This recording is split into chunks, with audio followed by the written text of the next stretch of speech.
Alright, so it's been about a week or so since the new chamber nerfs have went live, and I just wanted to talk about it a little bit on how it's really affecting the game so far, and how I think it's going to affect the game further into the future.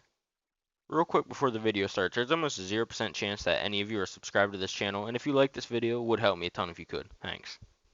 A lot of the top players and streamers have already been giving their opinions on the chamber nerfs, and I think the general popular opinion is that chamber isn't dead, he's just more balanced.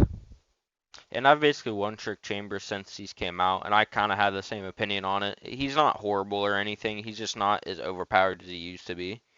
And even though I said he's still a really good agent, I still think I'm going to take a step back from pretty much strictly one-tricking him. Like, I still think he's really good on a lot of maps, but I think this really makes him super weak on some maps, especially because his trip has like a range on it now, like Killjoy's alarm bot, and it really like restricts the way that you play.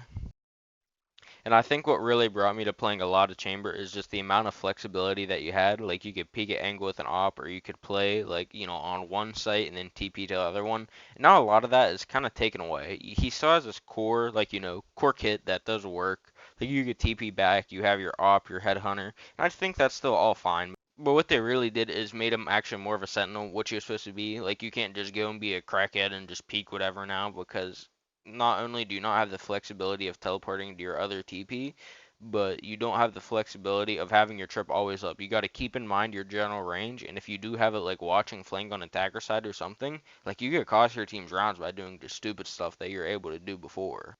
Like before I started playing Chamber, I played a lot of Jet, an agent that really has the flexibility of kind of just doing whatever and peeking whatever and still really strong and able to get out of a lot of situations. And that's what Chamber was for months, and a lot of people are saying, oh, why did Riot make this guy a Sentinel? Just make him a duelist. He already plays like a duelist. But I think Riot had in mind that they always wanted him to be a Sentinel, but they wanted to give him more unique gunplay compared to a lot of other Sentinels that kind of just, like, set up and sit back on the site and defend. But he was really overtuned and the best agent in the game for months and went unchecked by Riot for a very long time, and I think this is kind of more of a reality check for a lot of Chamber one trick like myself, who probably has a little bit of an inflated rank from the agent being so good and pretty much only learning Chamber.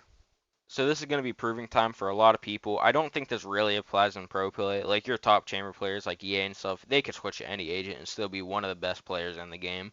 But for a lot of like your average players that might be in like higher ranks, from diamond on up, this is the time that they got to prove that they're more than just a chamber one trick. But I do still think that this is a really good change for the health of the game in general. Like it's going to open up a lot more doors for a lot more agents being played. And even though it's most likely that I'm not going to switch to playing other Sentinels, I do still think it's going to be a very exciting time to see all the other Sentinels being played on different maps. Like, I think Cypher is going to become very popular in some maps, especially with Split coming back. That was one of his best maps.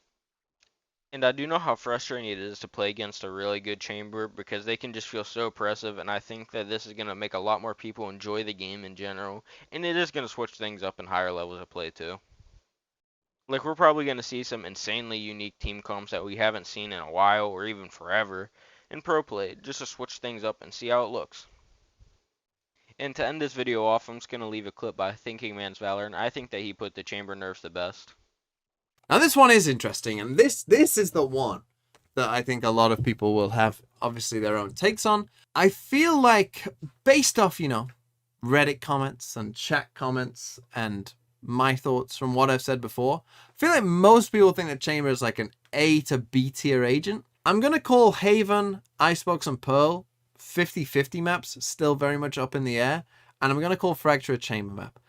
Now, to me, that would say probably like a solid B.